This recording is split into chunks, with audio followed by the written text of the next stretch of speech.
O canal Aqui Tem História apresenta Bandeirantes, os descobridores do Brasil. Bandeirantes é a denominação dada aos sertanistas do período colonial. A partir do início do século XVI, penetraram no interior do Brasil, para a caça de indígenas, para a escravização ou extermínio de quilombos. Houve 3 tipos de bandeiras: as apresador, para a captura de índios chamados de os gentios para vender como escravos; as de tipo prospector, voltadas para a busca de pedras ou metais preciosos; e as de sertanismo de contrato, para combater índios e negros. De início, eram aprisionados os índios sem contato com o homem branco. Posteriormente passaram a aprisionar os índios catequizados, reunidos nas missões jesuítas. Muitas vezes o governo das capitanias hereditárias financiava a expedição. Outras vezes, limitava-se a fechar os olhos para a escravização dos índios. Ramo ilegal desde 1595, aceitando o pretexto da guerra justa. A partir de 1619, os bandeirantes intensificaram os ataques contra as reduções jesuítas. Os guaranis foram escravizados em massa.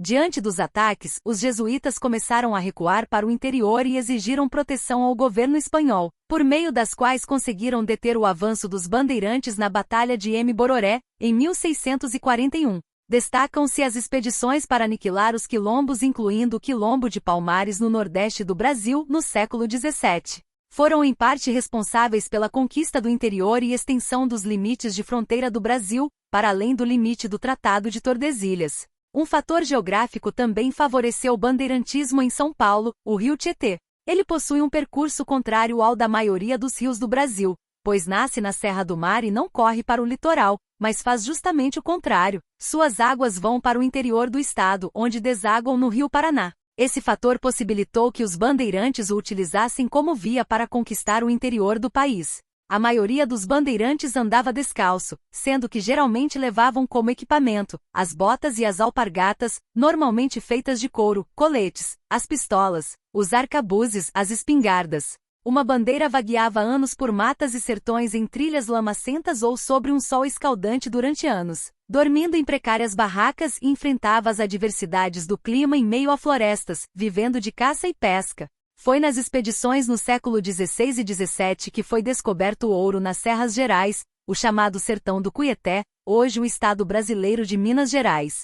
A interiorização do povoamento deu origem às capitanias de Minas Gerais, separada da capitania de São Paulo ainda na década de 1720, Mato Grosso e Goiás. No início da colonização, os interesses de Portugal se concentravam no litoral ou próximo dele, uma vez que nele estavam localizados o extrativismo do pau-brasil e o plantio da cana-de-açúcar. O fator geográfico, portanto, foi um dos que mais desmotivaram a penetração dos colonizadores. A consequência da ação dos bandeirantes foi da maior importância na exploração do interior brasileiro, bem como na manutenção da economia da colônia, fosse pelas suas consequências para o comércio, fosse porque a captura de indígenas fornecia mão de obra para a agricultura, principalmente cana-de-açúcar. Para além disso, não pode dele ser dissociada a descoberta de metais preciosos em vários pontos. Metais esses que marcaram o papel do Brasil no conjunto do Império Português ao longo do século XVIII. Foi criado um mito de heroísmo sobre os bandeirantes, porém a maioria de suas ações agiam de forma desumana contra os índios, negros e jesuítas.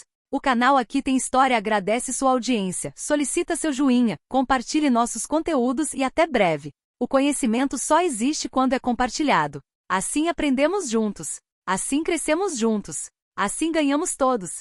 Bárbara Rovaron.